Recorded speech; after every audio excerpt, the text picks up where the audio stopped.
24 хадис. Мойынсыну және қанағат тұту.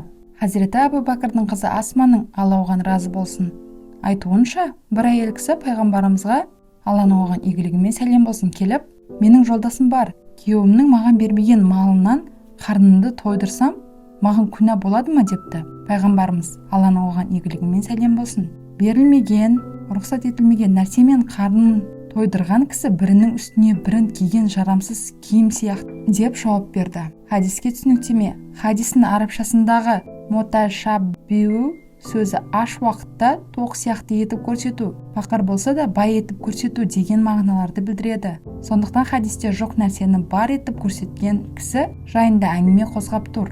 Әйел кісі күйеуінің бермеген нәрсесін берді деп немесе біреуден алған затын әлде киімін өзінікі сияқты көрсетіп мақтанар болса, ислами тұрғыдан жақсы мінез құлыққа жатпайды.